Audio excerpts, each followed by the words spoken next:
훅 인터뷰. 모두를 위한, 모두를 향한, 모두의 궁금증 훅 인터뷰.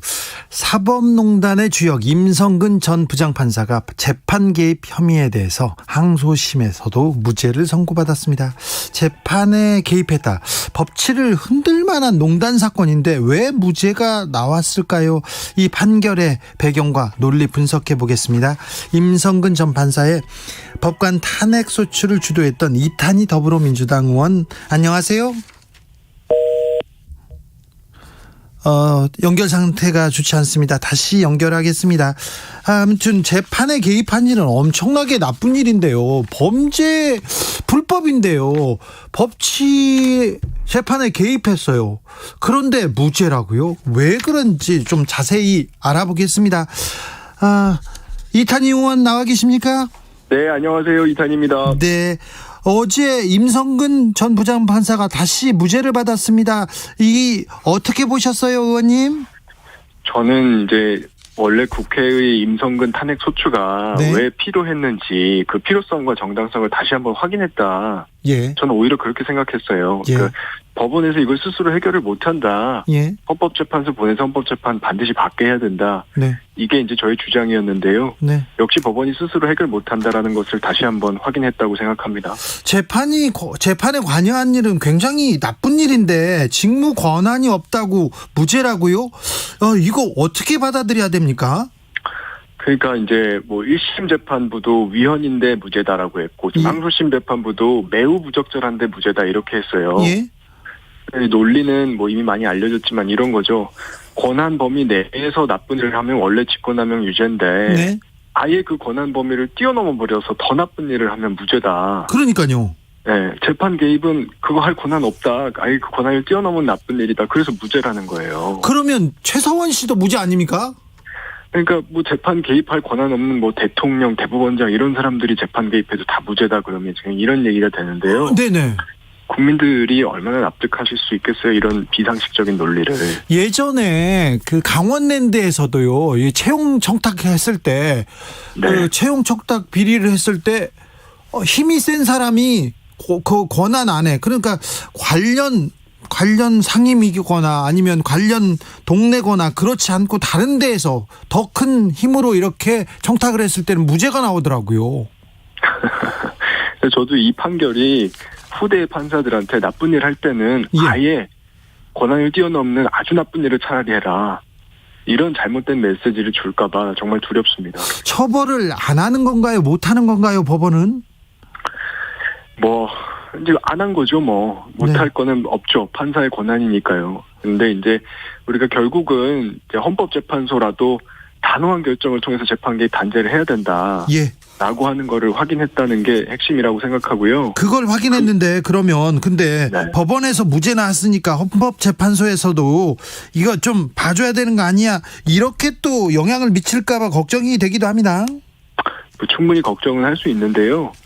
근데 저는 이제 헌법재판소는 독립적으로 판단해 줄 거라고 믿고요. 네. 거꾸로 보면 이제 법원이 해결 못하니까 헌법재판소가 이걸 해결을 해줘야 될 역사적인 소임이 있구나. 네. 이렇게 받아들여 줄 수도 있는 거니까요. 그렇게 해주기를 기대해 보는 거죠. 네. 저기 잊고 계신 분들도 있는데요. 임성근 네. 판사는 뭘 잘못해서 탄핵했습니까? 뭐가 그렇게 잘못돼서 이분은 꼭 탄핵해야 되겠다 이렇게 생각하셨고요.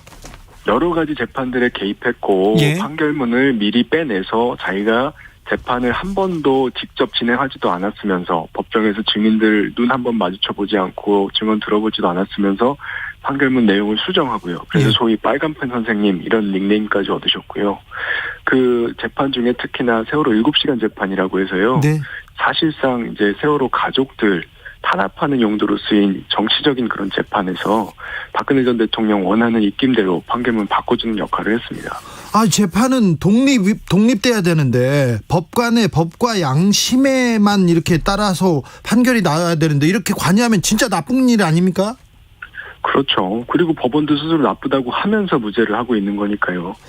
그래서 저는 뭐 계속 강조하지만 헌법재판소에서 이 국민들이 느끼는 이 무력감, 예. 판사 잘못해도 도저히 처벌할 수 없다는 거야, 이런 무력감을 좀 해소해 주기를 바랍니다. 사법농단 다른 재판들은 어떻게 진행되고 있습니까? 지금 뭐 아주 재판이 지연되고 있고요. 네. 그래서 이제 국민들께서 사실 기억 속에서 거의 잊혀져 가고 있는 상황인 경우들이죠, 대부분. 네. 그래서 유죄 판결을 받은 사람들도 있긴 있는데 소수고요. 예. 대부분의 판사들은 이제 기소가 안 돼서 아예 징계도 안 받고 명예롭게 퇴임해서 정관예우 혜택을 받고 있는 경우도 있고요. 또 뭐 양승태 대법원장이나 임종원 차장 같은 분들은 아직 재판을 받고 있고요. 네. 상황입니다. 거의 대부분 잘 지내시네요. 그렇죠. 뭐 정관예우 받고 있는 것이고. 네. 그래서 저는 이제 사실은 이제 헌법 위반 행위를 한 사람들은 최소한 공직에라도 다시 복귀하지 못하도록 하는 좀 금지 법안을 내야 되겠다, 이런 생각을 가지고 있어요. 네.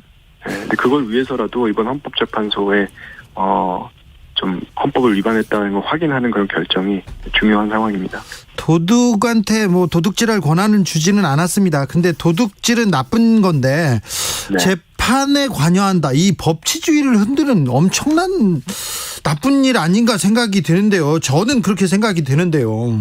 대부분의 국민들 그렇게 생각하고 계시죠. 그렇죠. 그런데 그럼요. 왜 판사님들은 재판에, 그리고 사법부의 이 신뢰를 망친 일에 대해서 이렇게 면죄부를 주시면 어떻게 합니까? 그게 참 정말, 그리고 답답한 것이, 이렇게 함으로 인해서 판사들을 혹시라도 감싸할 수 있다고 생각한다고 하면 오산인 것이요. 예. 이렇게 해서 법원에 대한 불신이라고 하는 것이 깊어질수록, 네. 그러면 결국은 법원에 속해 있는 모든 판사들이 전부 다 내상되는 거거든요. 그렇죠. 네, 그래서 이제 우리나라 사법 신뢰도가 OECD 최저 수준인데 네. 점점 고착화되고 있는 것 같아서요. 네. 정말 우려가 큽니다. 이 판결을 존중하라고 하면 어떻게 존중합니까? 국민들의 상식도 있는데요. 의원님, 네네. 이재용 부회장 가석방에 대해서는 어떻게 생각하시는지요? 예, 뭐 제가 사실 여러 번 입장을 얘기했는데요. 저는 정말 실망스럽고 많이 괴로웠어요. 그래서 참 힘든 시간을 보내고 있습니다, 오늘까지도. 그렇습니까? 괴롭습니까? 네. 네. 아무튼 이해할 수 없는 재판이었고요. 판사님들이 재판의 신뢰, 그리고 사법부의 신뢰에 대해서도 조금 더 고민했으면 합니다. 말씀 잘 들었습니다. 이탄희 더불어민주당 의원이었습니다. 네, 고맙습니다. 정홍주님께서 권한이 없는 사람이 개입했으면 더 중하게